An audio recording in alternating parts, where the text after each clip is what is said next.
lives. Look at us, we're both red. So we're already laughing, so that's gonna really clue you guys in onto what the theme of this podcast is going to be. And I have Scott Kelley here for High Resolution Life, and he is an accomplished comedian. I want to say accomplished. Yeah, we're getting there. We're getting there. No, come on. So we're already laughing. So we just already started the podcast off with cracking up. So you're going to be in for a lot of laughs, a lot of insiders' view on what a homegrown comedian. Do you go by that? How do you bill yourself? I could probably more consider myself more as just and I love this cat, by the way. Oh, thanks, Stella. She's always the guest. That's great. I don't know. I just a lover of jokes and comedy. Yeah, that's really just kind around. of like that. I wrote just recently on one of my social media accounts about how truly where it all started for me, where it hit me I want to make this something. It was summer of 1996 on 4th of July, and I was able to score Adam Sandler's "What the Hell Happened to Me" CD from a friend, and and me and him went on the 4th of July. My parents went to behind. Where was it? Behind Toys R Us. We used to go back behind there to watch the fireworks back in the heyday. Yeah. So we were back there, my parents and everybody, they were all outside the car. Me and him were the only ones in the car. And we're we should be quiet. We got to put this thing on. So we put it on, started listening. I was laughing hysterically. And just that friendship bond between two friends laughing hysterically. Yep. And then I get home that night. And I don't know if you ever watched In Living Color or at all, or even... it sounds familiar, but Jim I'm not... Carrey was on in the early years, a bunch of other people on there. And he has this thing called... movie called... The Hand That Rocks the Cradle. Okay. I don't know if you've ever seen that, probably or not. Mm-mm. It's about two white women. One white woman wants to have a baby, and she decides to take and she's the babysitter. She starts nursing the baby like that, and it's a weird scene. They made fun of that with Jim Carrey. It's my baby now, and he starts nursing the baby. Oh my god! And I saw that laugh hysterically. And then later that same night, I went snooped in my brother. He worked first shift at a job, and I would always go through his stuff, his comic books and everything like that. And I saw this cassette tape that said Jerky Boys. I'm like, what's this? I popped that in. I started listening up. No, you ever even heard of the Jerky Boys? Mm-hmm. They were the OGs of prank calling people. Oh, okay. Way back in the late 80s, early 90s. Yeah. I was listening to that, and I started laughing straight. All things I shouldn't have heard, because in 96, I was 10 years old. So I was very ahead of my time with things I shouldn't probably be hearing. But then it just set the tone for me. I want to do this. I really want to do this. That was your inspiration. Is there a specific comedian that inspired you? Or was there someone around you that was mentoring you? How did... I actually never got to watch... I never saw a stand-up comedy special until I was 19. In person or watching a video? On TV, because my parents, they had this huge satellite, and it only picked up TV Land. So I had TV Land and CBS, and occasionally... Here's a story of a lovely lady. I have all those Hogan's Heroes, Petticoat Junction, Green Acres. Some of these people may know these shows, some people may not. So I just had that, and then occasionally I would get MTV2, but that was before it came to cable, so we didn't have anything like that. So that's all I had growing up. Wow. And everything. So I never saw a comedy special. And when me and my wife started dating, she's like, "You guys see this Robin Williams special? It was live on Broadway." Yeah. And I laughed hysterically like that. And it was awesome. Nice. But the truth, what got me actually into stand-up comedy, I've always toyed with the idea of it for a long time. Yeah. In 2010, we'll backtrack for a second. Most people, when you talk to comedians, they're like, "What got you into it?" And they're like, "Well, I was getting high and I was bored." And I was like, "Well, I'm going to tell some jokes."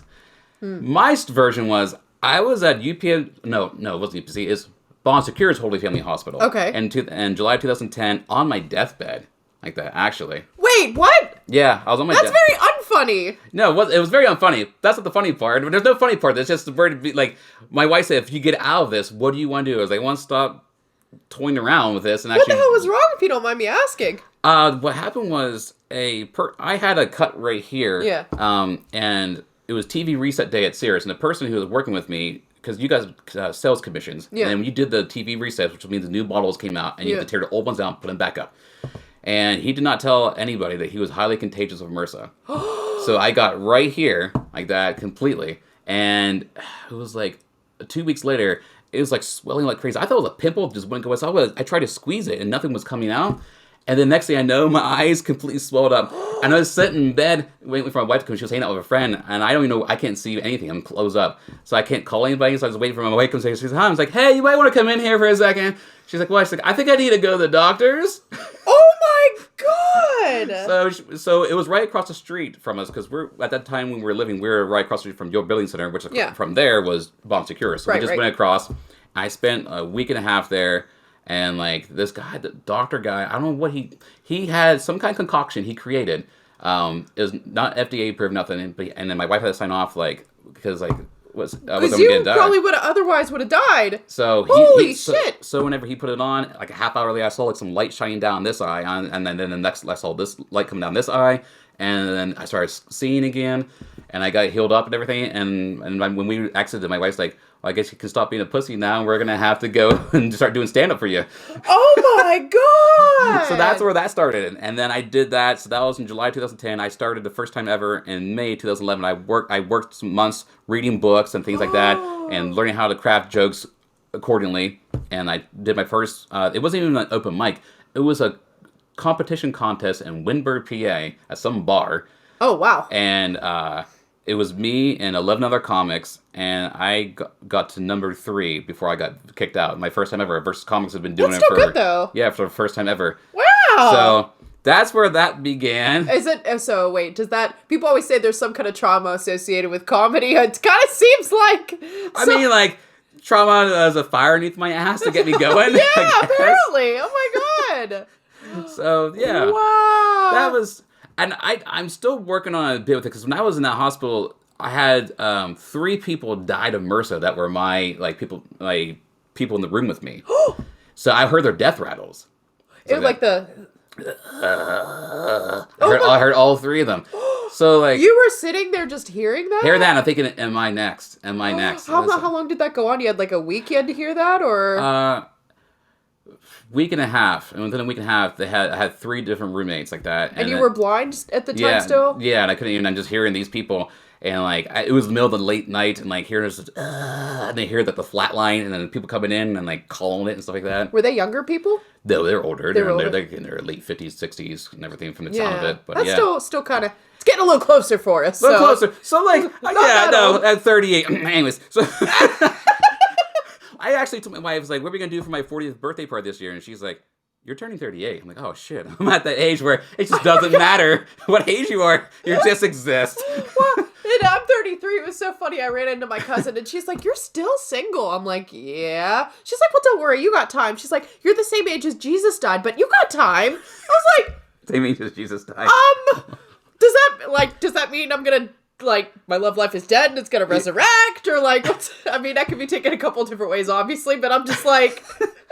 Speaking of that, I want to say, on the way here, there is a billboard going over the bridge that says he has risen, and it was from Thompson's Pharmacy, and it shows the guy in the wheelchair, and it's kind of like, they're talking about the guy in the wheelchair, he has risen. It was the lift! Yeah. Is it the lift? I just saw that on the way here, coming to your for this. And it's an advertisement for one of those electric lift chairs. He has risen. So I took it a different way, knowing my comedic mind. I looked at it differently. We're never bored. No, the mind's always going. I look at things. This is a bit. This is a bit. This is a bit. It's a bit. It's a bit. It's a bit. It's a bit. It's a bit. Everything is a bit. My wife will tell me that because she see the look in my eye. She goes, "Are you writing a bit right now in your head?" I'm like, she's be present. Be present. Be in the moment. I'm like, okay. I'll stop. Oh yeah, these are my notes. There's always something that comes up, and I'm just like, holy crap. What is yeah, I have tons of notes all the time. Yeah, it goes a little. Do you ever have you said something funny and you hang on a second, I need to write this down. Oh, all the time. Start writing it. All the time. What was my other? Oh my god, this one was.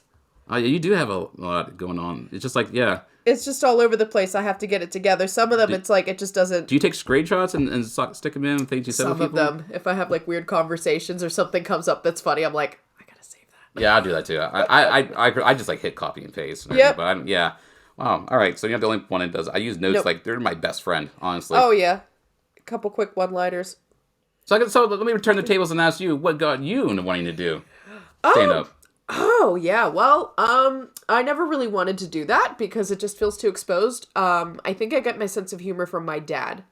So I grew up, my dad and I don't have the daddy princess daughter relationship. We're close. We support each other. We're great. We have Yeah. a great relationship, but his earliest nicknames for me were Prairie Dog.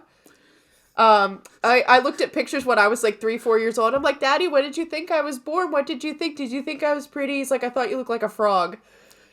I'm like, and at the time, I kind of gave me like a warped, I'm like, it kind of warped my perception. Sense of humor. I'm like, yeah, he just, that's how we bonded. That's how we created a good relationship. Like, it was humor. And he would call me Groundhog. And he'd walk around the house and go, hey, boo-boo. And, like, just, he would, because he would always quote Yogi Bear to me. And he'd just be like, hey, boo-boo. So, groundhog. So in 6 more weeks, you'll have a personality. Yeah, right? So he roasted me all the time. So everybody in my family had a great sense of humor. And my mom, she laughs at.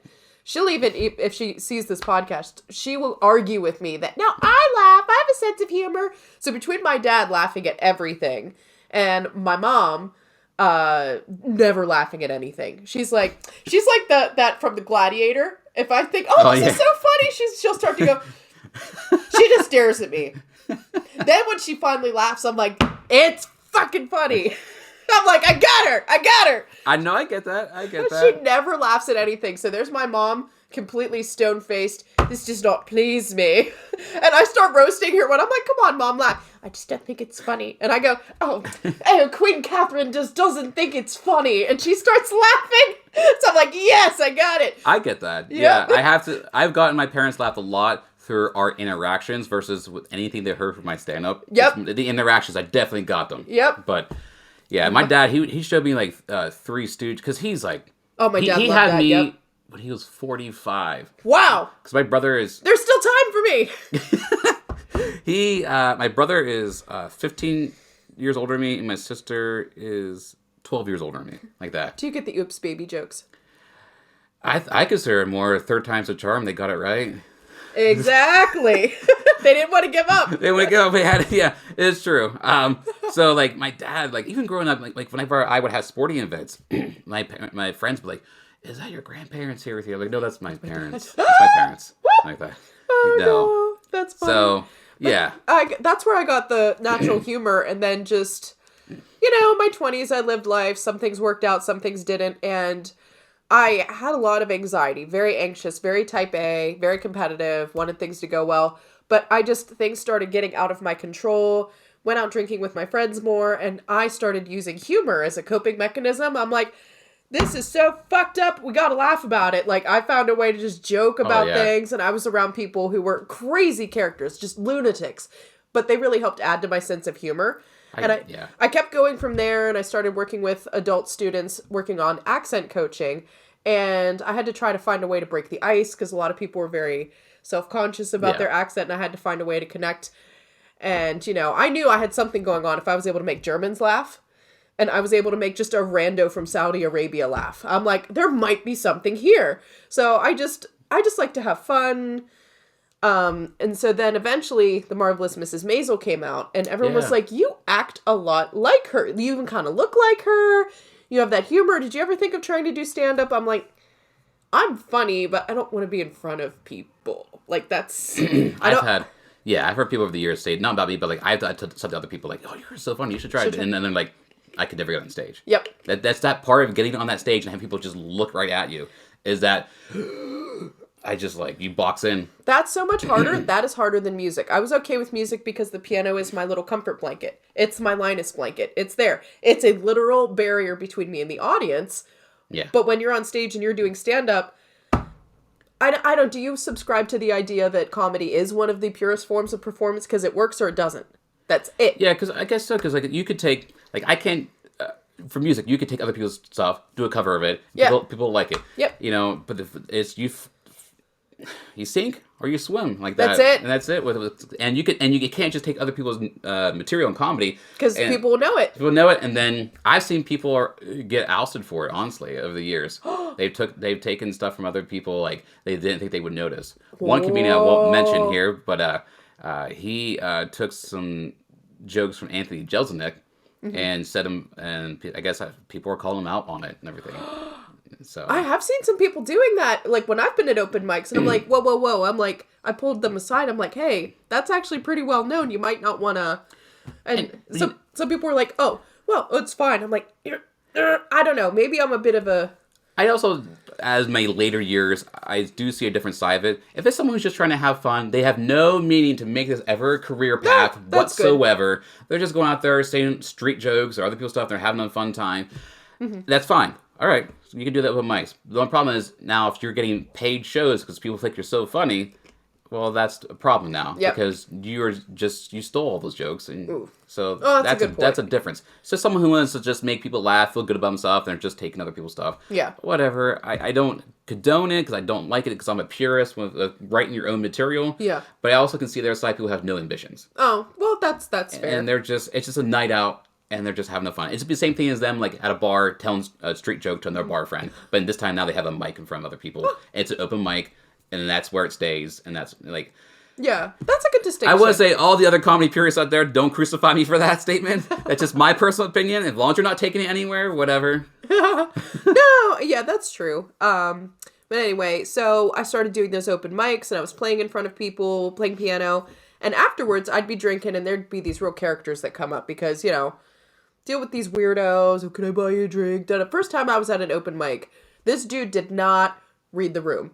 He was like, oh, I've been watching your videos and you've been playing piano. This is like it was last January. So I just noticed the open mics were starting up again after COVID.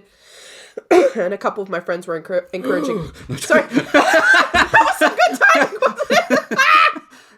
That was subconscious. Whoops. Comedic timing. Where is... I gotta get this cat out of here. We gotta get together and leave this place. Yeah, sorry, bad time to tell you I was quarantined. And you just got done with the MRSA story. Oh well. Oh well, I don't have MRSA. Hey. You got the diversity cat here. Yeah. He's talking about the black cat. Oh. Come here. Which one's name's this one? This is Bella. Bella. He never comes on the podcast. Hey, Bella. Hey there, sweetie. And when he meows, he goes, aw. He's got this... smell my other cat, Gizmo. The best people are cat and my lovers. Doggy, Ollie. What kind of dog is Ollie? A German Shepherd. Oh, and I was just telling you about the German Shepherd story. Yeah. I don't care about that. We're not talking about that. I don't care about that. Anyway, I liked the German Shepherd. After a while, the irony was there was a relationship I had that went sour. I missed the dogs. Even though the dogs were a wedge, I'm like... It was the craziest thing. I would cry a little bit. I'm like, oh, we broke up. It sucks. And then I would say, and I left the dogs, and they didn't know I was never coming back. And I would sit there and just like snot cry in public. And my friends were like, kind of weird you're not crying over the guy, but okay. What's that Bible story? If the mother cuts their child in half and everything. You can just cut the dog in half. You can have one. You can have the other. Just have it on the mantle. He's like, hey, buddy. At least you're still here with me. Oh my god. I think German Shepherds are great. I mean, you would probably be an expert more than me. It just seems like they need a lot of structure. Yeah, they need a lot of structure. We took them through doggy classes and stuff like that. They really need that, yeah. And I know I'm the problem when it comes to German Shepherds. I'm too busy, I have too many things going on. I mean, that's for anybody. You should really know your schedule. Like, if you're busy, it can be probably, like a cat's fine because they're self-sustainable. Yeah. But, like, a dog, more maintenance, probably shouldn't do it. Exactly. What was funny, even the first open mic I did, this guy, he just did not read the room, didn't read the signal. He's like, can I ever see you perform publicly? I'm like, yeah, sure. I'll be down at Levity. You can come down and check it out, whatever. Dude thought I invited him out on a date. Oh, and he sat there the whole time like this. I can't even not laugh. I'd be sitting across the room. He'd be over there. He's like, all right, so in that moment, what are the thoughts going through his mind? I'm like, I don't know what to do. So, like, yeah, that was hilarious. That dude was not reading the room. I wonder if she wears granny panties. Does she have a Victoria's Secret credit card? I have a secret. Yeah. No, so in moments like that, after he would walk away, I would come up with a couple roasts and say a couple things. He'd come back and be like, "Hi, how's it going? He totally took that the wrong way.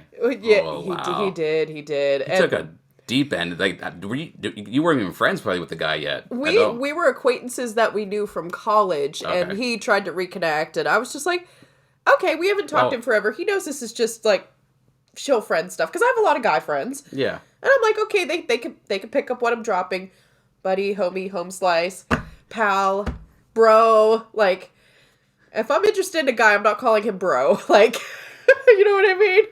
Like, so he did not get it. I very much referred to him that way. And that would happen at a couple open mics where there would be a weirdo. By God, there'd always be some fucking weirdo that would show up. And I started getting a little bit more directly roasting them. And my friends were like, oh my God, you sound like, they're like, you're your own voice, but you sound like Mrs. Maisel. You have that same vibe. You have that same cut. You have that same, like, why don't you get on stage? It would be so cool to see a woman doing this.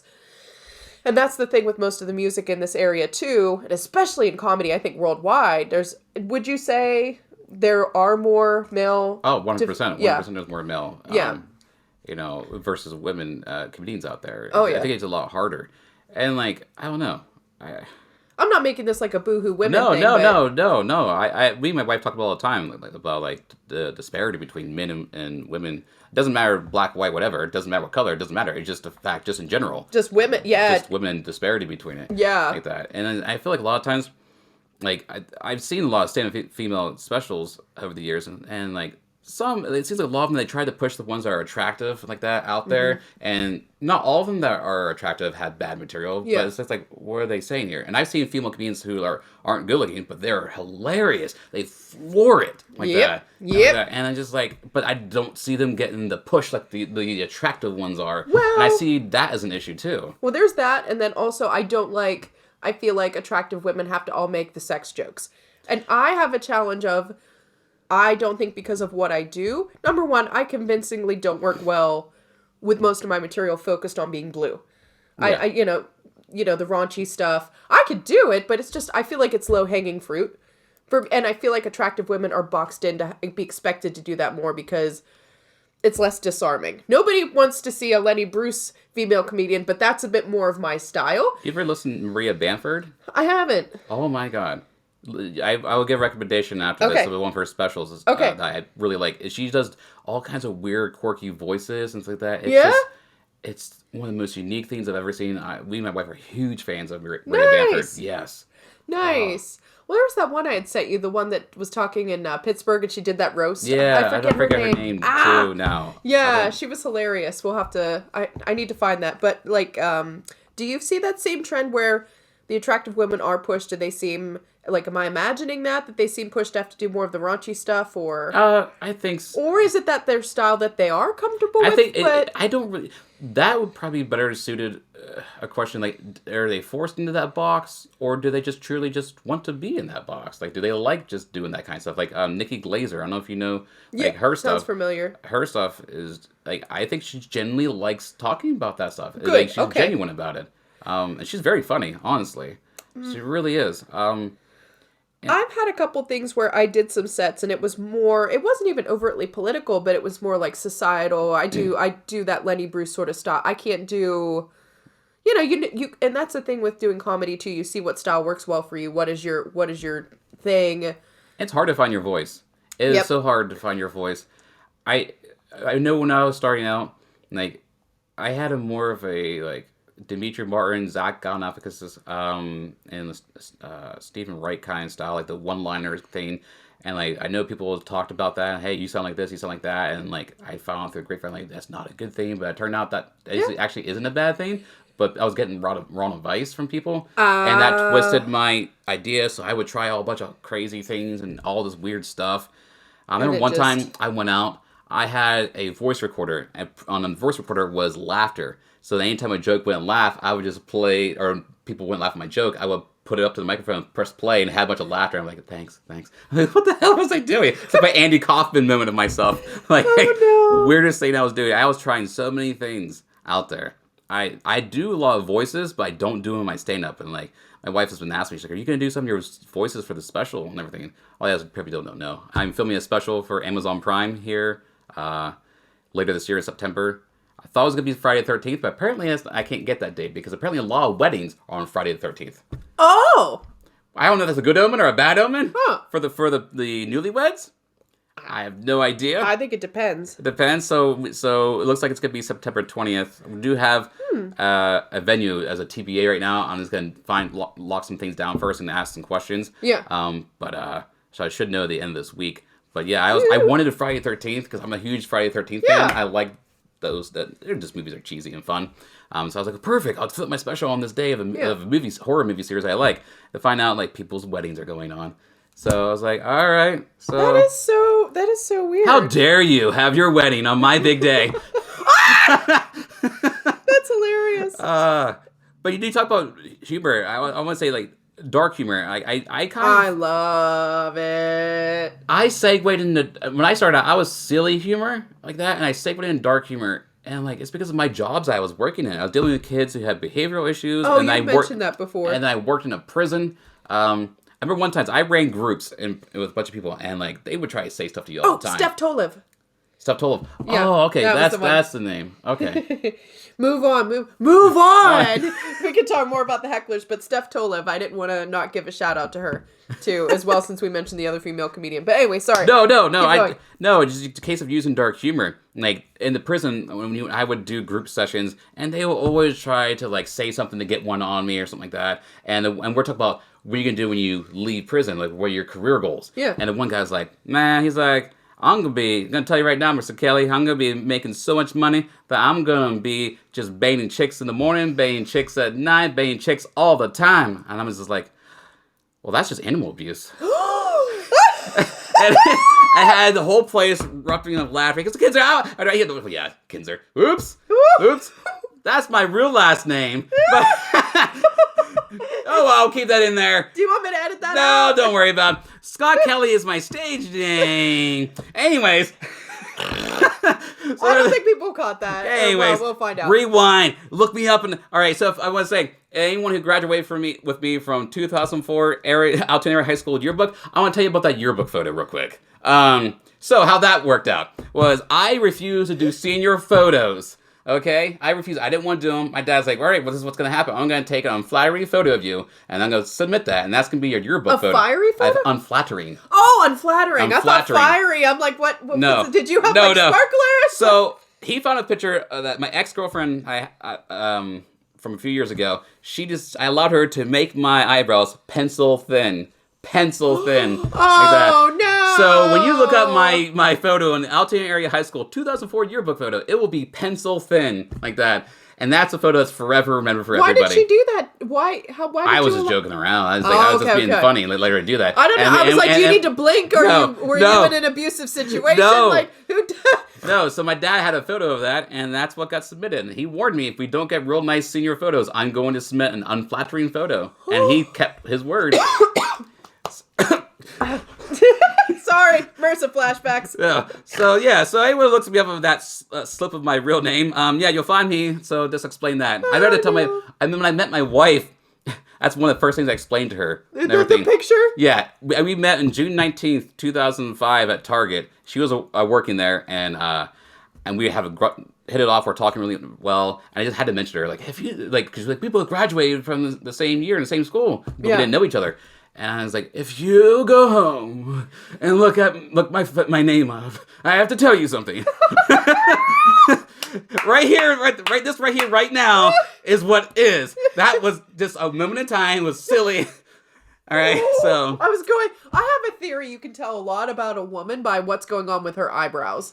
And I've mentioned this a couple times. I even did a podcast episode on it while I was like working material. It was just me by myself. I couldn't get anybody to do an episode. Any time in my life where things were not good, my eyebrows were out of control. Like, not paper thin. I had... Like Andy Rooney from the old 60 Minutes where just God. I have owls in here. They're nesting. Oh, yeah, he had to take a machete to my eyebrows. Oh, my God, it was rough. And my sister and my dad, that's another thing where my humor came from. I had a really big, bushy eyebrow issue with the whole, So there was that, and my mom wouldn't let me trim my eyebrows because she was afraid of me getting those pencil thin eyebrows like everybody went through in the 90s, and then people had to get them tattooed on now.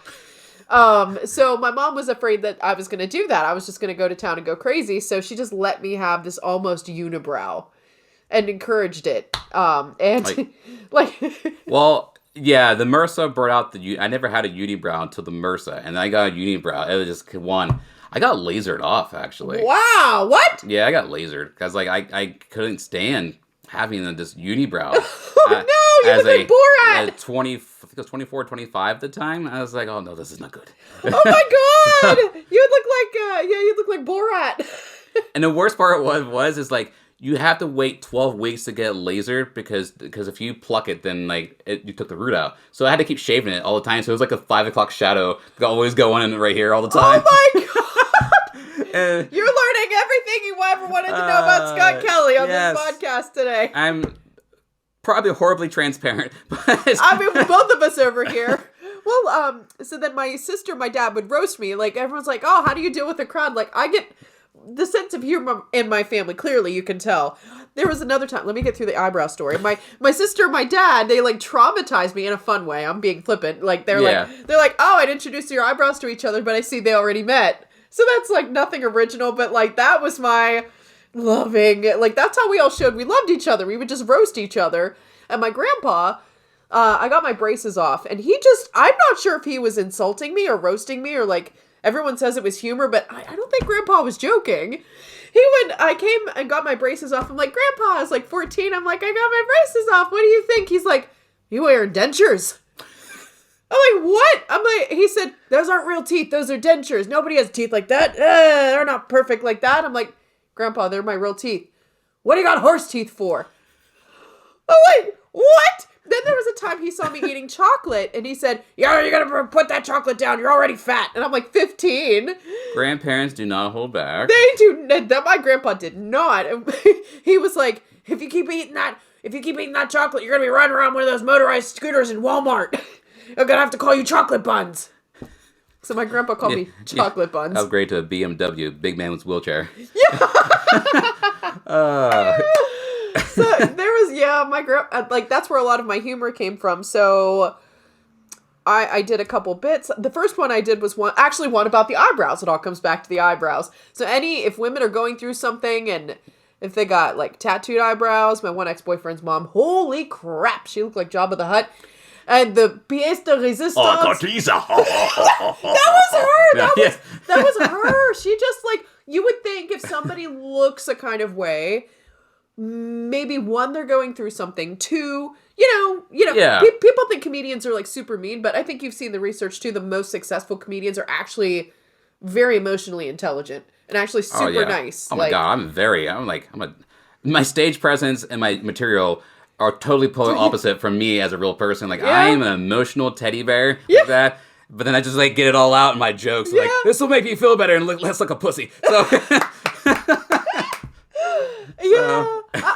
I'm still just as like sarcastic and like sort of bitey, but like my softer side comes out with my friends. And we've had a lot of like chats and like serious talks that are more teddy bear heart to heart about comedy and things like that. We sounded like a Reading Rainbow episode. Be you, be yourself. There's only one, Mr. Rogers. We're over here like, be you. Don't let people tell you to be someone else in your comedy. Emma says. No, I'm joking.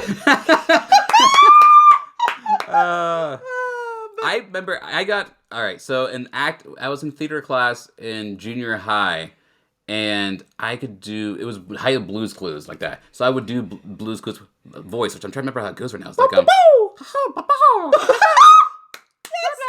so I would do that jokingly in class, and I would try to, when we would do run over our lines, I always go to the Bluey voice. So my theater teacher, she's like, if you like it so much, I have a special project for you, and it's going to count as your grade. I'm like, what's that? She made me go and get dressed up as was it Blue? It was Blue, Blue's Clues. I was going Bluey. You said Bluey. Bluey because my kids love Bluey. Blue's Clues. Sorry. Blue's Clues. You? So, I know. So, I had to get dressed up as the Blue's Clues the dog and go to these kids in grade school and do the voice and do a little play with them. Yeah, with them. I was like, touche, theater teacher, touche. The smart ass in class who's trying to just get things off and do that. She even corrected me one time. I did a weird voice. and I just did it for a line. Yeah. And she's like, all right, do that for the whole entire script now. I'm like, oh, no, I don't know. That kind of hurts my voice. She goes, oh, no, you thought it was funny enough to do it one time. You can do it for the whole entire script. I'm like, That's a teacher. okay, all right. That's a teacher. 1 up.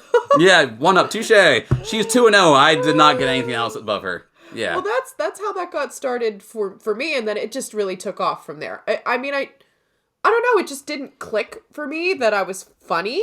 I used a bit of humor a bit as a self-defense mechanism. It was a coping mechanism. Bullying? Yeah, That's where kind of it bullying went a for little me bit. with bullying. Yeah, because I had an ex once, and wow, I really have a lot of these stories. There was this guy, he was just very stuck on himself, very egotistical, and I was just like, he's so handsome.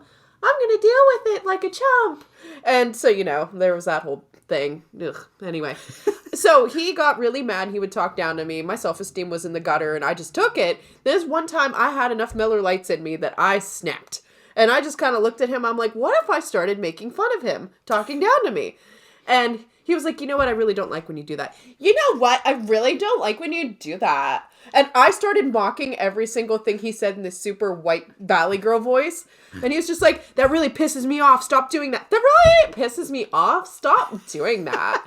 And there was something in me, how mad he got. He's like, you know what? Fuck you. You know what? Fuck you.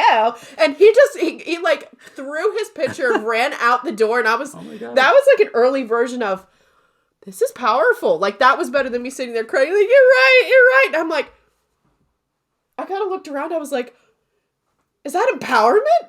Is that confidence? And I kind of felt good. Like, normally, because I would just, like, take everything he said and I would feel like crap. And then, so I started doing that with a couple different instances, and I saw how somebody who has that bad ego, everybody has an ego, but it was that bad compensating for actually really poor self-esteem. That was something that empowered me. No, and that is, I know, all right, so I look at humor, it's a coping mechanism, it's empowering, and like, I know when people hear dark jokes, a lot of times they're like, oh, you said something so offensive. It's not that, I'm trying to take away the stigma behind whatever the topic is I'm talking about. Exactly. I'm making a joke, making fun of it. I've had people at shows come up to me, the one guy in a wheelchair, because I did a wheelchair joke, a guy in a wheelchair. And I forget, I don't remember what the joke was. I had no clue. And then after the show, he starts wheeling up to me, and I was like, oh God, no. Oh no. Oh, he's gonna talk about the wheelchair joke. He's gonna run you over. I was like, great, all right. I'm just waiting for it. He comes up and he's like, thank you so much. He's like, nobody makes wheelchair jokes. It's like, I come to these shows, I'm in a wheelchair, make fun of me. If they say something, do a joke about it. He's like, nobody ever does it. He's like, you did a joke like that. He's like, thank you. He's like, I laugh. He's like, I need to laugh about my situation, because believe it or not, it's like, people with disabilities, we have a hard time laughing at our disability. Yeah. And so sometimes you need the extra push of somebody, like, there is some funny in this. Yeah. Try to find that despite what you're going through. Oh, that happened at jiu-jitsu because, like, the cat's chirping. All right, so my older fans out there, that was Battlestar Galactica. Do you remember the doggy? Who had that noise? It just showed up out of... Yeah, this is the 1970s Battlestar Galactica cat, so... I got the best Battlestar Galactica cat model. I think it was just... I think it had COVID. it was a COVID cat cough. That's another... Doesn't your cat ever do that? No. What? My cat goes... Meow. It's just regular meow. No, mine's over here. Sounding like that space space ride at Bland Park. He's probably thinking, you think you're so fucking funny. Okay, I see you over there. I'm a comedian too. But that's something too. I have asthma and I joke about it all the time. I'm over here sounding like Wheezy from Toy Story. Oh, my squeaker's broken. I love making fun of that. There was another time I was making fun of it at jiu-jitsu. A lot of guys go like, oh, I'm a big guy too. That happens a lot. So it's multiple instances. I've dealt with this before. And I'm like, I'm not tough. And I was talking with a guy about it. He said, yeah, you really don't strike me as tough. He's like, you're better than me. He's like, yeah, you're skillful. I know you can, hand my ass to me. He's like, but that image is funny. He said, I'm going to kick your ass. Okay, let's go. You trying to get some stage time? So I don't have like, something as serious as like MRSA to joke about, but just like, All right. I don't know. It's like, so do I tell you the bit, or I tell you the bit off the That's podcast? up to you. It's your material. I'll tell you off because I'm not sure how it's going to parlay. Okay, that's fine. It's my. Well, I probably should because it's working as my closing piece for the special, Oh, so I yeah, probably no. should keep that off right now. But yeah. Yeah. Oh, and then accidentally I ended up. It just kind of all fell together. Opening over at McGarvey's because actually I was asked by the directors for 39 Tigers Productions, doing Jesus Christ Superstar right now. There's another week you guys can get tickets. I'll get this up today. So, Tony Malvoisin invited me to be the second pianist. He's like, why aren't you doing stuff at McGarvey's? You're doing a ton of open mics. That's how my second open mic came to be. Okay. He's like, come over here. He's like, talk to Rich, get another open mic going. And then Rich was like, oh, you're funny? You do jokes? I'm like, yeah. He's like, well, we got comedians coming in. You want to come in and open? I'll get Jason in touch with you. I'm like, I'm like, I thought I was supposed to have another couple years of struggling before I got to this point. Where did this come from? So, it's called small town syndrome. yeah. So you skip a lot of steps in small town syndrome. Yeah. And you just go right. You start getting right up. Yeah, yeah. So that was a little bit of pressure. I think it went well, but that's how things just sort of accidentally snowballed. I do want to eventually branch out maybe over summertime, try some different open mics in different places and like different cities. But for me, it's just something I just really enjoy. Well, that's fine. That's no problem. It's as I talked to you before, like, when it stops being fun, Yep. And you start taking it too seriously, you become a version of yourself that's not you. Like and it seems like it gets ugly. You can see some comedians. And then I told you about it. It happened to me. I got that way. I became that way because I started seeing. You had a dark night of the soul like Batman. This is the third. This is part of the script where all hope is lost in the movie script.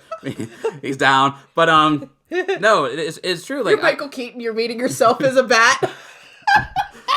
It's true though. Like I started seeing like this timing. Like it's all gonna go away. I'm getting older. I have kids. I have things like that. Like it's all like if it's not now or never, it's gonna be never. Yeah. And I started becoming like I need money. I need shows. I need this. I need that. And I started saying things and doing things that are not me. Oof. Like that. And was it did the bad advice that you mentioned, did that factor into it? No, that was just it just fed into because the problem is like my real me. I'm jokey and deadpan and like that, and kind of sarcastic, like in a fun way. And that comedy persona on a stage, I'm more of a guy who's very cocky and confident in what he's saying and doing, like that. And that started bleeding into my personality. How do you keep stage character? How do you keep those separate? Well, you need to have a lockdown on COVID to have a heart-to-heart with yourself to realize that what you've done and the relationships you did have are now ruined, and to look the man in the mirror and like you need to make changes. Oh no! So lockdown and COVID was not great for a lot of people. It was good for me though. Yeah. But I got to do some heart-to-heart with myself, and I obviously have burnt bridges like from that, but. It's the way of life. Well, that just happens to anybody if you're taking any kind of risks, if you're a real person. Like, nobody just gets everything perfect. No. And it's going back to find the fun. Yeah. What was it in the beginning? Why did I want to do this in the first place? What drove me to even... Because I even started even hating comedy. Like, not even watching stand-up comedy. Like, these stupid people in these specials. Like that. It's like, I never said that. I never talked like that. Oh, no. Ever. So, to get back to... ground zero, get back to the beginning, like where like I love everything I'm seeing. I'm watching something, laughing again and having a good time. That's where I need to get back to. Yeah. So. Yeah. I mean, that's the thing. I'm having fun. I never expected this or conceptualized myself in that way. So, for me, I'm just having a blast. I'm having fun. I could be everybody's cautionary tale. I will be very transparent and tell everybody, don't ever become that. Don't ever do it. I never conceptualized myself that way. I think but that happened to me with music. Cause I was married at one time and I didn't think that we just weren't right for each other. I thought music was the problem. I wasn't, and it was hard for me to play piano. It was hard for me to perform cause it was just, every time I looked at it, I'm like, that's the reason I'm alone. If I couldn't play, I can't play a note. I'm like, no. And then just go to your piano. Yeah. Head down. Yeah, exactly. I'm over like Phantom of the Opera. Just down here playing. Can we get the piano pushed to the basement? Yeah, it honestly. feels better. The atmosphere's better. Jewish funerals, cover it like the mirrors. Have your tall candles left and right side, just like. But it was just that. So I can relate to what you mean. That happened to me with music. Maybe it'll happen with comedy. There are some times where I like being able to, for me to flip back and forth between music and with comedy. Sometimes I'm just not feeling it. I will go up and I'll be like, guys, I'm not feeling it. We're like, oh, we're expecting some comedy open mic. I'm like, what the fuck do you want me to say? Like, I'm just not feeling it. Did you ever hear about Larry David when he would do his stand-up a lot of times? No. He would go up and he'd look at the crowd and he goes, "You're not the right people for this." He would just leave. He wouldn't even do his set. He did it so many times. If he just didn't get the vibe from the crowd, he just wouldn't do it. He's like, nah. What? He would just leave, yeah. How does he have a career? He's a damn good writer, I guess, and he made some good connections. So. Wow, I mean, that's interesting. Huh. Because there is sometimes, I always tell, like, some people ask me, like, oh, what should you do? I'm like, I'm not an expert. I've only been trying this out for a year. Yeah. Some people ask me, like, you got to have a pivot. If it's not the right crowd, a crowd is a living, breathing thing. If the joke doesn't work, it's not the crowd. It can be the crowd. It depends on the joke. Also, too, you just have to know at this point in time, you just need to do crowd work make it funny because your material ain't working for this crowd for whatever reason. You gotta. And so is the crowd, is the material, dissect that after the show. But at the moment, you gotta, and we all felt victim. I felt victim of it. Sometimes I was just like, I'm forcing my material on this crowd, regardless. Even though in the back of my brain is like, dummy, just do crowd work. Get the crowd going because you gotta set up the next person. Yeah. And I'm not the only one. I know I've seen a lot of people with victim of it. They'll just push through their material regardless, and they should just be doing crowd work. Oh, one thing I wanted to get to, I was to say about learning about writing and stuff like that. Yeah. I want to get to that part. So when you were developing your material, getting yourself you survived. Now what? So you got rid of the unibrow. I got rid of the unibrow. That was really bringing me down. That was your training montage. Da da da da da da. Laser in here. I'm ready. Oh shit! I just did it this morning. This afternoon. Yeah. So, we went to New York City in 2013. Me and my wife, and this is pre-kids. And she's like, "Let's go to Rockefeller Plaza, because that's where SNL is and everything." I was like, and she's like, "See," and I had a writing pack of some sketches I did, and she's like, "Let's go up there and see how far we can get." Yeah. So she's like, "Act like you own it, like you're supposed to be here." So we got past one security guard, went up a floor, got to the next security guard, and I just went, and he's just, and by enough of my pausing stammer was enough to raise a red flag for the guy. And he's like, "What are you here for again?" And he busted us. But we got the number of the guy who does the show, the producer of the show. Ooh. So she acted as my manager and called for me. And I was able I did it from 2013 till 2017. I submitted my writing packets into SNL.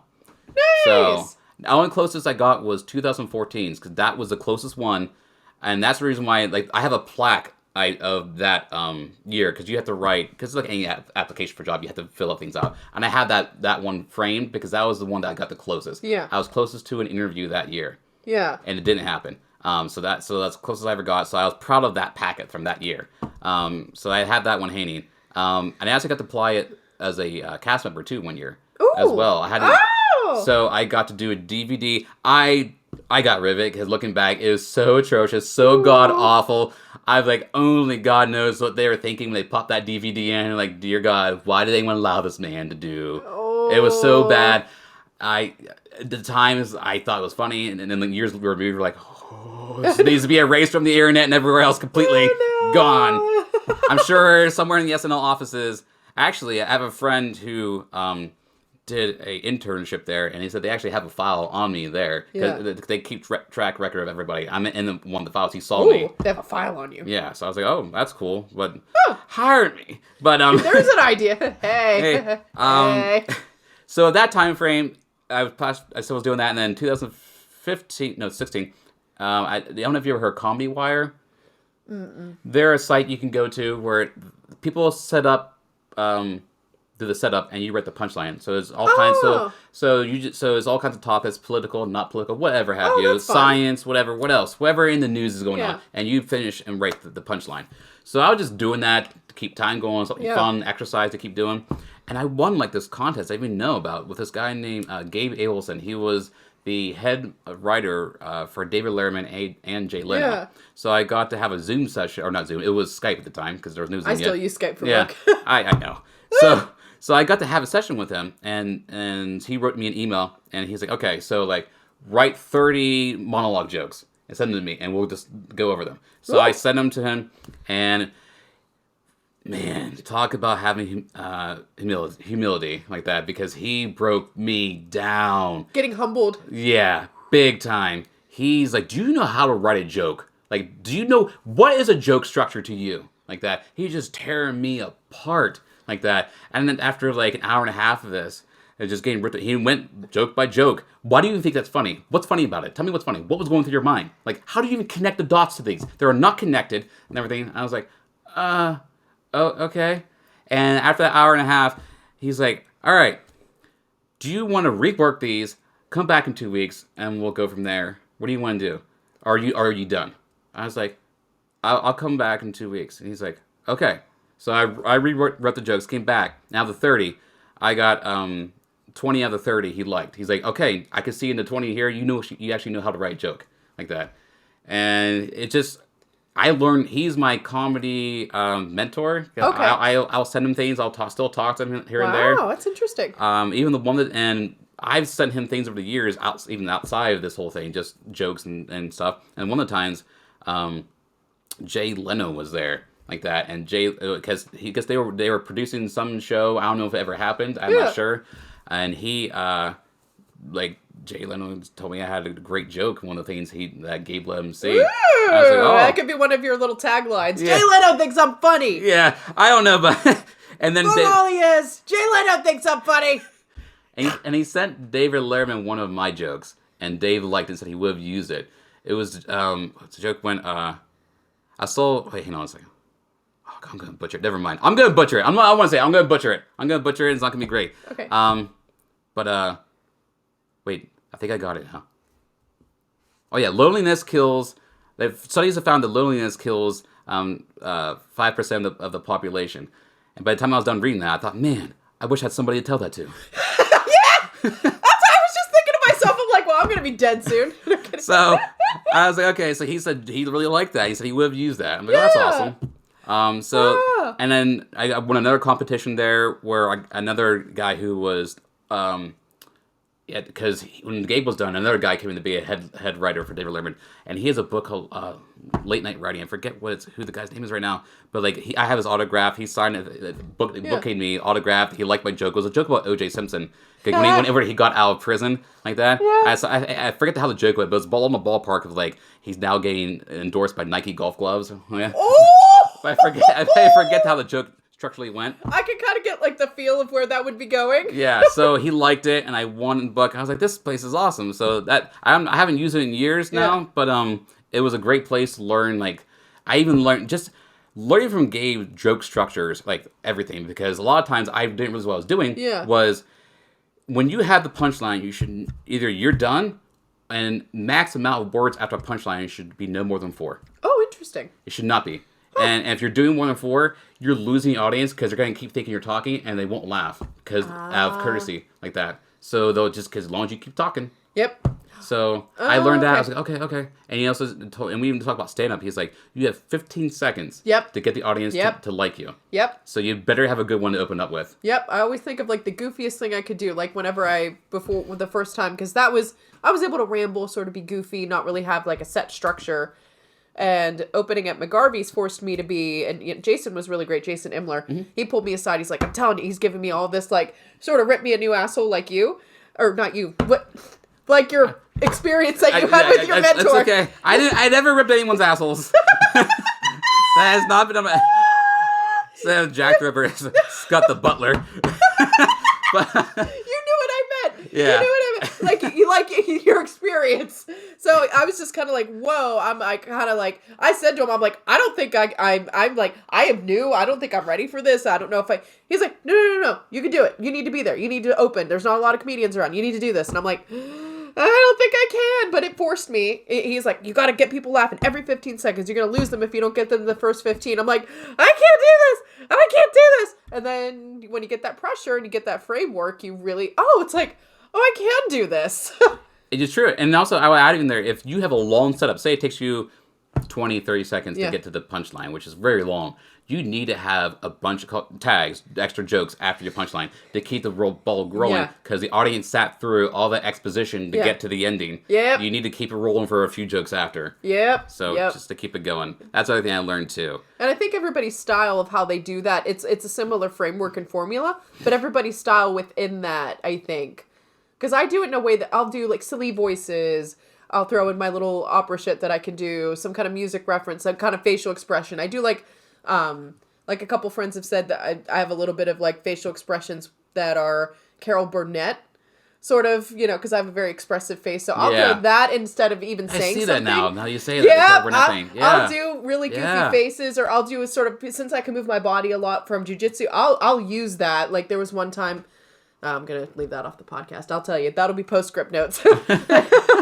But there's some bits that I do where I do certain types of charades to kind of get the crowd going a bit, or so that's how I like adding in the facial expressions and not always just talking. I like to add that nonverbal communication as well. Definitely have that stage energy presence. I can definitely tell. Yeah. You're like, yeah. Like, honestly, if you would see Velociraptor. If you would see me in the beginning in 2011, I believe, because I know you see me now, which I'm very I kind of like just slowly move, and I had my punchlines joke. But that's you. That's me. I was like you in the beginning. Like I was all over the place. Believe it or not, I was doing voices. I was animating. I was on the ground. I was doing a whole bunch of crazy stuff. Yeah. I know you wouldn't believe it now, but like then I definitely was. I was doing all of that kind of stuff. Now, do you feel like that's something people do over the top, or do you feel like I will change? They're called act outs, and act outs, that could. I should say, like, make sure you have the joke good, because then when you do the act out, it's just just really accentuates the whole process. Exactly. Like, I'm not even sure if I'm going to do this, because I have one that I had from a few years ago where about how lazy I am, and we're like, and it is act out. I tell the audience, pretend the bed is my chair. Yeah. Or the chair is my bed right here. And you're sitting in bed and you realize your phone's going to drain. You got to charge it. But the outlet's right over there. Yeah. The plug. But you're comfortable. You don't want to lose your comfy spot. So what I would do in the joke is how I do in real life is I get out on the bed and I crawl and then my tippy toes are the only thing left in the bed, and I'm reaching, I'll plug it in, and I'll crawl back and all right, I didn't want to lose my. And you lost your comfy. Just got up and just like you did a whole fucking Pilates. Yeah, so I do that on stage. That has worked, but I'm not sure if I'm gonna do that for the special, because everything else is just, it's a joke structure. How I am, that it's so far out there from what I usually do. Oh, so okay, on your special, because that's one of something really exciting to talk about. So what's the process of how you get there, how you're preparing, how's that all? Oh my god! So it was daunting at first. I had what was it, 275 pages worth of jokes, and I had to narrow that all down to what I wanted to do with this special. And then on top of that, I had to take, all right, where are the similar topics? This is about family. This is about friends. This is about religion. This is about blood. And I'm trying to so I had to take all those topics, morph them all together, and then start spacing. Okay, well, that joke seems to be good here. That joke should go here. Oh no, wait, that sounds more like a closer than joke. So I should put that as a closing piece. Yeah. Just dissecting it down. It took me, from January until about the beginning of March to get this down. It probably was 45 hours spent just not even punching up the jokes yet. Just categorizing the process, because it was a lot to sift through. Yeah. 270 some pages is a lot to sift through, and that's not just there. I went through notes on my phone. Yeah. Which I have a lot of those. Yeah. And then I have actual handwritten notes. I decided to go through my binders. I have stuff I just sent to myself in an email. So it wasn't just those 270 pages. Oh my god, emailing else. yourself too. So I'm all over the place. I was like, why did I do this to myself? This is horrible. This is horrible. So, but I am taking a half hour of the older stuff, and then I'm doing a half hour of newer stuff. But that older stuff though, it's not if people have heard me, they'll definitely heard some of the punchlines, but I've added new layers to them. I've added more punchlines to what they would have already heard. Yeah. And since then. So I'm doing that process. I have the structure of how it's going to go. Start out with some jokes, some random stuff, and then get into about me and my family life, and I kind of dwell in the middle is where the darker stuff is going to be. Ooh. The darker stuff, the stuff about... That's like the dark meat in the middle. Well, I want everyone to like me at first, and then, like, remember that guy you liked at the beginning? You know? That sounds like the structure of every relationship. He wasn't his true self from the start.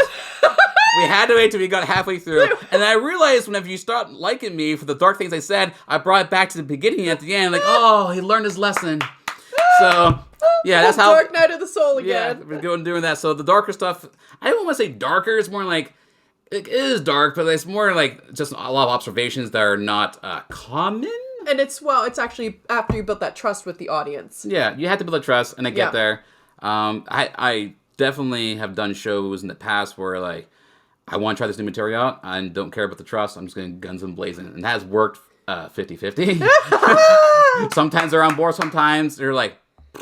And then I would realize after like 2 minutes, I'm like, all right, I'm going to do the stuff that works. And I would do the stuff that works. And nobody's laughing because they already made in their minds they don't like this guy.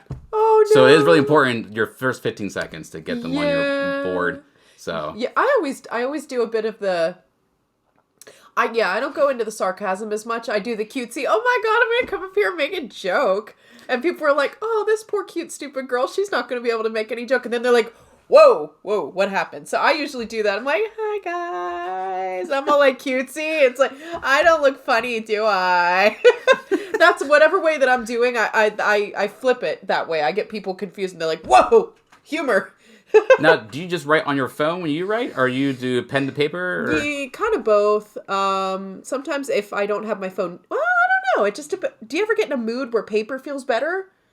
Anything like that? I have not done paper in years now because before my job became working from home, I'd be in office and I didn't have time to be on my phone because I'd be watching. So like I'd be writing. Like, are you writing notes about clients? Yes. Yeah. Writing jokes. Thinking of a bit. Right it's now. Thinking of a bit. It's right. Gotta write this bit down real quick, and I'll get back to my job. I'll use my phone if I haven't had my phone near me, or if it died for some reason, or for some reason I can't access my phone. I've written on napkins. Yeah. I've done that. So I've noticed towards the final part, I didn't realize I had this pattern until you mentioned it.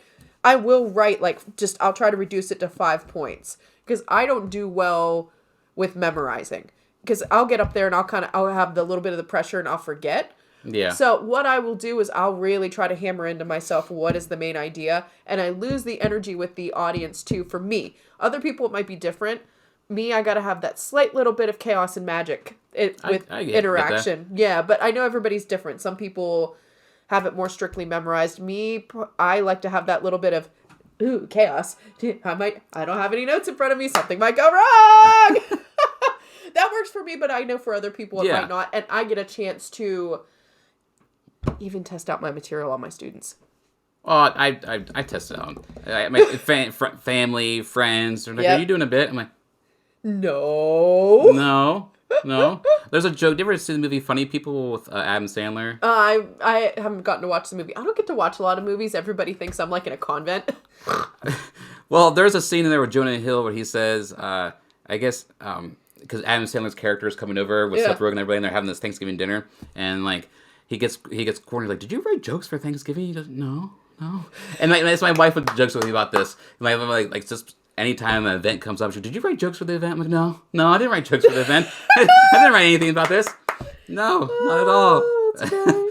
Sometimes I have, but then she calls me out, and I'm just like, put that away. Okay, I'll put that away. Whatever. We're not saying those jokes. We've entered the no humor zone. I always that was something too. A lot of my humor comes from Gilmore Girls. It's a bit of that ranty. I don't know if your wife likes Gilmore Girls. No. A lot of like quirky, fun, goofy humor with the sarcasm and the.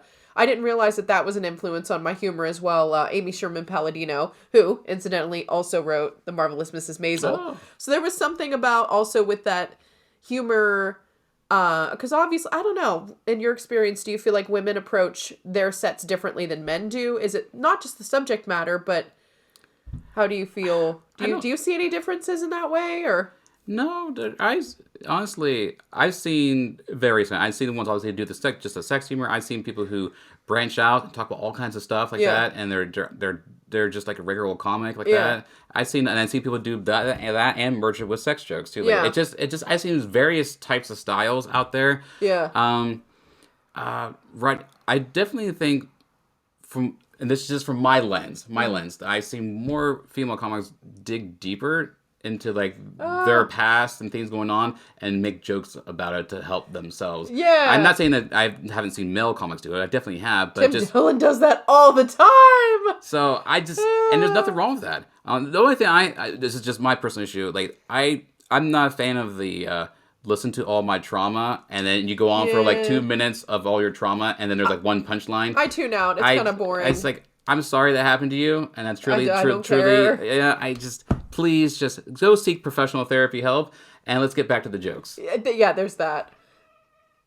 Battlestar Galactica's He's back. doing it again. If you guys couldn't hear that, is back. It's Mr. Ed.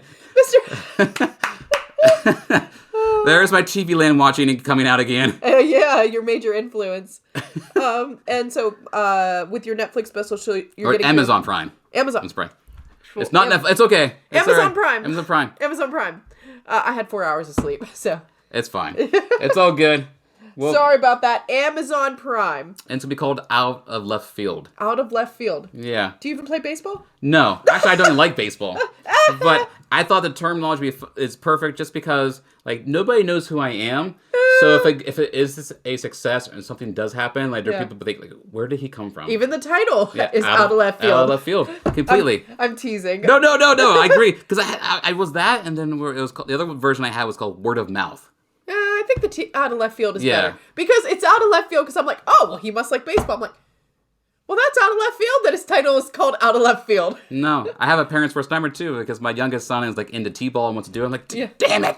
Because did you grow up No, playing baseball? I never played. I hated baseball. No. I hated it growing up when I was a kid because all my friends in the neighborhood would go and play. And like, if anyone knows anything about baseball, it takes up so much of your time and your games and you're away from practices. I hated sometimes summers when that was in season because like I wouldn't see my friends. Yeah. And they all were in baseball. I was like, I hated baseball. Oh, I never liked it. I never got it. It wasn't for me. Yeah. But I think like that would be my luck that one of my kids would be like, I love it. Oh, it's partially my fault because I showed them the movie The Sandlot. Uh-oh. And don't let them see Field of Dreams. All right, so my wife's like, what did you expect? Because I was like, when I watched this as a kid, I was like, I looked at the moral point of like, friendship. Yeah. Yes. And then she's like, but it's a baseball movie. How do you think your kids are going to want to play baseball now? Have they seen Field of Dreams? No, they haven't seen it. Do not kiss your life goodbye. I'm not going to have them see it. No, kiss it's okay. your life goodbye. No. My worst fear is that and wrestling. Because they're like, oh my God, like the wrestling, all that stuff is very extensive too. Yeah. And yeah, I'm over here in jiu-jitsu land and there's a lot of wrestling involved with it. And it is what it is. That's a whole, No. Because you got to eat clean and the dropping weight or trying to bulk up, things like that. Oh, okay. Hello.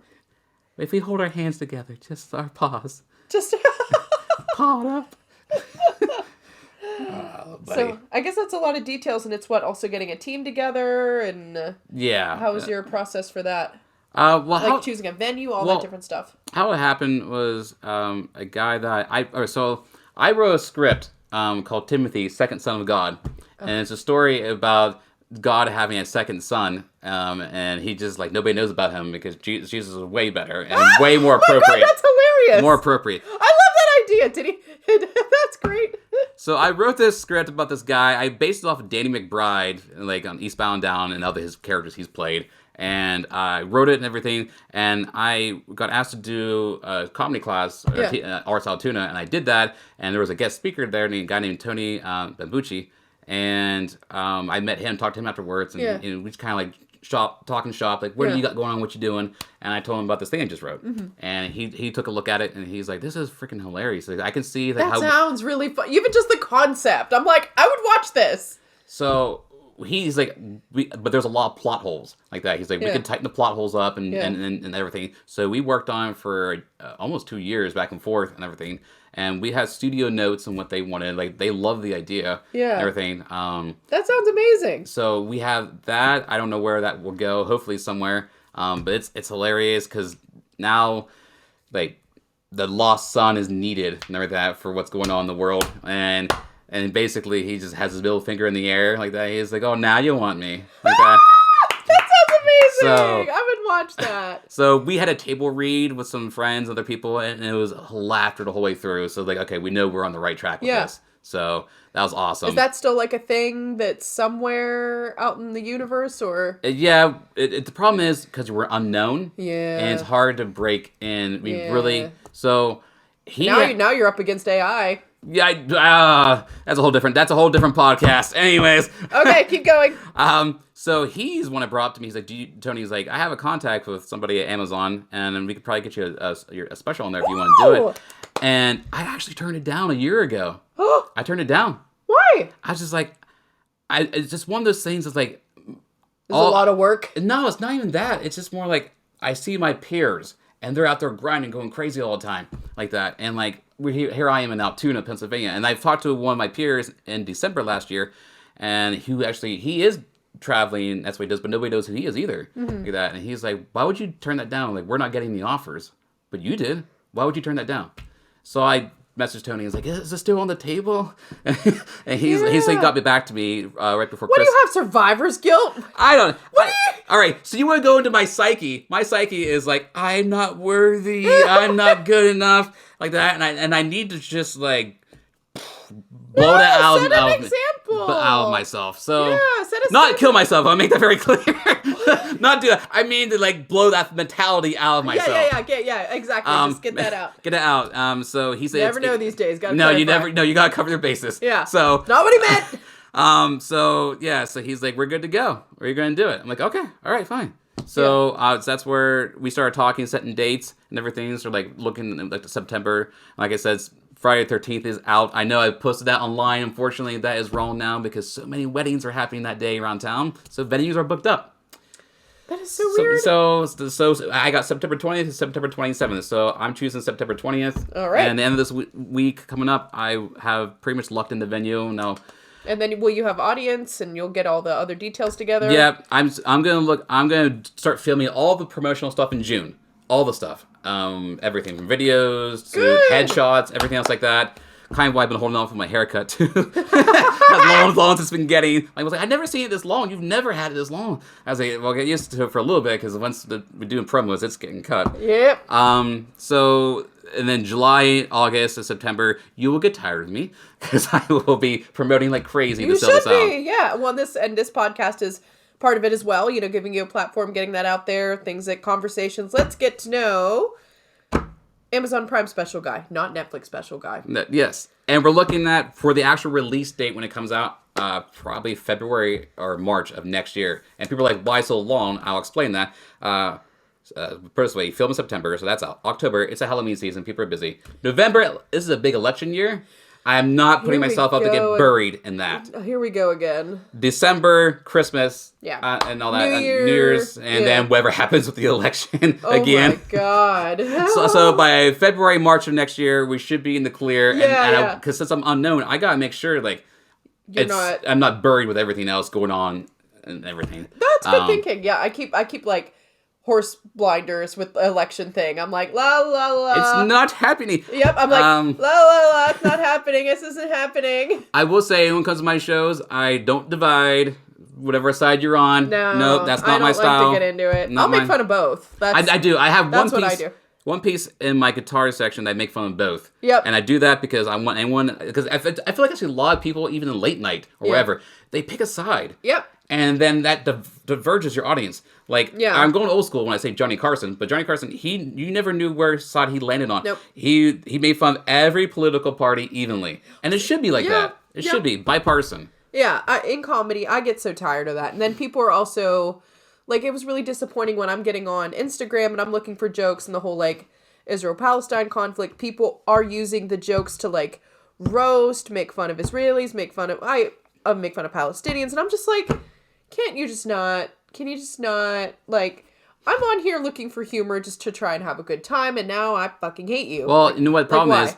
The algorithm picked you out. That too. That's it the big sniffed problem. me out. It sniffed you out hardcore. It did. My friend sent me a text last week how he got this, like, I think it's Megazord from Power Rangers. And everything. I'm a toy collector. I'm gonna put that there. Skeletons in the closet. Anyways, so yeah, my wife. We went to a toy con at Altoona Grand Hotel yesterday. And my wife's like, "What did you buy?" And everything. I bought one thing. Anyways, it's $20. Anyways, so So you sent me this Megazord thing for Power Rangers, and then later that night, I got spam from advertisements like, are you interested in this?" Oh, no. I was like, oh my god, they are on it. My feed's hilarious. Let's see what's going on here. Oh, first thing. Abortion pills. Mine is all over the place. That's not allowed in PA. Yeah. I'm going to call your senators. Me after a slight inconvenience arson. That's actually pretty funny. Yeah, no, the algorithm, yeah, it gets me. But, well, that's why I want to say I'm going to start posting a lot on my Scott Kelley comedy pages through Facebook, Twitter, Instagram, because I'm pretty dormant and everything. I just feel like if I'm not actively doing something, I don't have something to say. Even if I am active. I don't want to have to do content, but that's the algorithm push. You got to put something out there. I hate having to do that, but it is how we stay relevant. And I've done shows over the past several years. I just never posted about it because they weren't in town. They weren't in Altoona. So what's the point? And nobody in towns know me. So I just never posted about it. Yeah. But I've been doing it. I've been active. But it's not social media wise. I hate social media, but I'm not a big fan of it. It's just a necessary evil. I just view it as, and also when I made hard rules with myself of what I would never talk about on social media. I don't discuss any sort of anything like interpersonal that's going on with family. I never discuss anything like that. If it's something that someone on the street can't see, I don't post about it. I don't talk about it. That's what I do. I'm like, that's just what I do. Or if I imagine any of my students from all over the world, they can find me. You reminded me of a true story I used to have, all right, so when the Sandusky thing happened. Oh, God. So I would never do this now. Never. But you're young and dumb. So I was trying anything at that point. So I made a sketch called Sandusky's Little Chuggies. And it was these little kids' drinks with Sandusky on them. I'm not going to say the school, but I went to a school with my niece like that, which, because my nephew was way older at the time, so I couldn't use him. So I used my niece, even though he didn't do anything with girls. But, so I used my niece in the video, and I had a trench coat on with a top hat, dressed in black. I'm hiding behind bushes like that. And I'm placing like all these little chuggies, trying to get her to go into my trunk. Oh my God. And then she starts crawling into my trunk, and I run out of the bushes and I push her in. This is on a school property. And I close it and like that. And then I look at the camera at the person who was filming, and I was like, all right, that's a wrap. And I let my niece out. Here comes the janitor of the school. Like that. The janitor of the school comes up to me. He's like, what are you doing? Like that. Oh my God. And I said to him slyly, I'm in college, I'm filming a little short about the myths about child abduction for a college class. And he's like, did you get permission to be here? I'm like, no. And he's like, I need to have that SD card right now. You're not taking that with you. I'm like, all right, hang on, let me get it. So I did a magic trickery. I gave him a dummy SD card so I can keep the original. And he snapped that and threw it away. And he's like, you're lucky I'm not calling the police and like that and get out of here. Oh my gosh!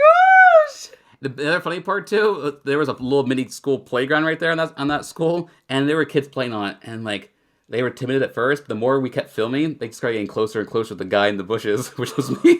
Oh no! I was like, oh no, you shouldn't be doing that, kids. I'm gonna get you. No. So that's something I would never do ever again. That was so stupid. That I could have ruined so much of my life with that. I'm so fortunate. My wife never knew about this. Yeah. She would have told me like, what the fuck are you doing? Yeah. Don't ever do that.